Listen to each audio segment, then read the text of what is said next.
ગૌરવ મહેતાએ સુરતમાં નવા બ્યુટીક સાથે પોતાના ઓફલાઈન વ્યવસાયનો વિસ્તાર કર્યો છે। 10થી રાત્રે 10 વાગ્યા સુધી ગ્રાહકો માટે સ્ટોર ખુલ્લો રહેશે।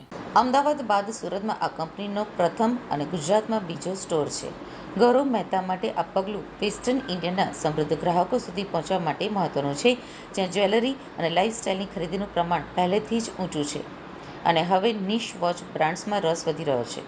11મી માર્ચના રોજ આયોજિત લોન્ચ ઇવેન્ટમાં બાઘ ઘડિયાળ પ્રદર્શિત કરવામાં આવી હતી, જે વડાપ્રધાન નરેન્દ્ર મોદી દ્વારા વિવિધ પ્રસંગોએ પહેરવામાં આવી છે।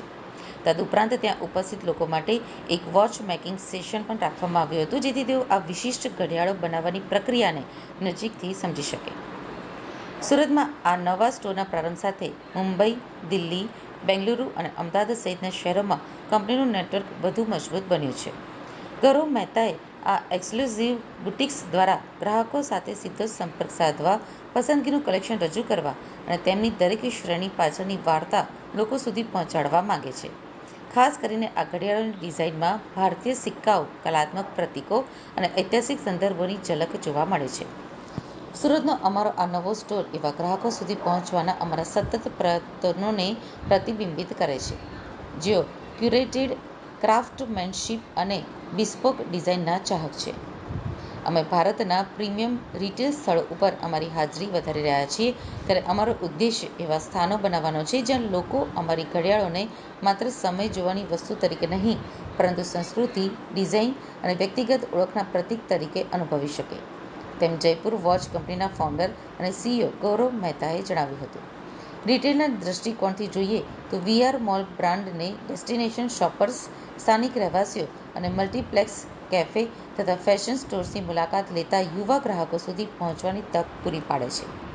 આવા વાતાવરણમાં બુટીક હોવાના કારણે આયોજિત ખરીદી અને અચાનક મુલાકાત લેતા ગ્રાહકો એમ બંનેનો લાભ મળે છે, જે ઘડિયાળના શોખીનો સિવાય અન્ય લોકોમાં પણ પોતાની ઓળખ બનાવી રહેલી માઇક્રો લક્ઝરી બ્રાન્ડ માટે ખૂબ જ મહત્વપૂર્ણ છે। સુરત સુધીનો આ વિસ્તાર જયપુર વોચ કંપનીની વ્યાપક ઓફલાઇન સ્ટ્રેટેજીનો એક ભાગ છે। ભારતમાં લક્ઝરી અને પ્રીમિયમ ગ્રાહકો હવે માત્ર ખરીદી જ નહીં, પરંતુ એક વિશિષ્ટ અનુભવની પણ અપેક્ષા રાખે છે, ત્યારે ઘડિયાળ અને જ્વેલરી બ્રાન્ડ્સ હવે મોટા ઇન્વેન્ટરી ડિસ્પ્લેને બદલે સર્વિસ, સ્ટોરી ટેલિંગ અને પ્રોડક્ટની ઝીણવટભરી વિગતો પર ભાર મૂકતા નાના ફોર્મેટના બુટિક્સમાં રોકાણ કરી રહી છે। મુંબઈ, દિલ્હી અને બેંગલુરુ જેવા મેટ્રો શહેરોની સાથે સુરત જેવા શહેરની પસંદગી કરીને જયપુર વોચ કંપની એવા બજારો સુધી પહોંચી રહી છે, જ્યાં હાઈ-નેટ વર્થ અને મહત્વાકાંક્ષી ગ્રાહકો પહેલેથી જ વૈશ્વિક વોચ બ્રાન્ડ્સથી પરિચિત છે, પરંતુ તેઓ હવે એવા ભારતીય વિકલ્પો માટે પણ તૈયાર છે, જે વિશિષ્ટ ડિઝાઇન અને સ્થાનિક સાંસ્કૃતિક સંદર્ભો પ્રદાન કરે છે। जी जी सर। नमस्कार, मेरा नाम एनी पाटनी है। मैं जयपुर वॉच कंपनी का सीईओ हूँ।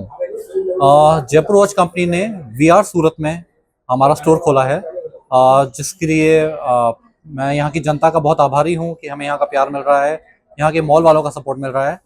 और हमारा बेसिक कंसेप्ट है कि हम ब्रिटिश इंडिया के कॉइन्स और स्टैम्प्स को यूज़ करके घड़ियाँ बनाते हैं। हम हिंदुस्तान के कल्चर और ट्रेडिशन को ध्यान में रखते हुए घड़ियाँ बनाते हैं, और मैं चाहूँगा कि सूरत की जनता वीआर सूरत में विजिट करे, हमारा स्टोर विजिट करे, हमारी घड़ियाँ देखे और उन्हें अप्रिशिएट करे। हमारे हिंदुस्तान में आज की डेट में 12 स्टोर्स हैं। गुजरात में हमारा ये दूसरा स्टोर खुला है सूरत में। इससे पहले हम 2 साल पहले अहमदाबाद में स्टोर खोल चुके हैं। क्या क्या वैरायटी क्या है? हमारी घड़ियों में हम पूरा ब्रिटिश इंडिया एरा के कॉइन्स यूज़ करते हैं, स्टैम्प्स यूज़ करते हैं, हम पिचवाई आर्ट यूज़ करते हैं। इसके अलावा हिंदुस्तान के अलग अलग राज्यों के क्राफ्ट्स और ट्रेडिशंस यूज़ करते हुए घड़ियाँ बनाते हैं।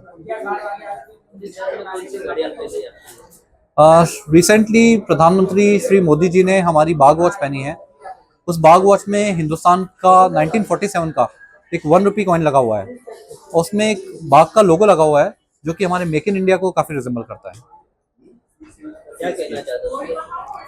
मैं सूरत की जनता को कहना चाहता हूँ कि आप लोगों का प्यार मिलेगा हमें, तो हम आगे बढ़ते रहेंगे। उसके लिए आपको एक बार हमारे स्टोर आना पड़ेगा और हमारी घड़ियाँ देख के प्लीज़ उन्हें प्यार दीजिए।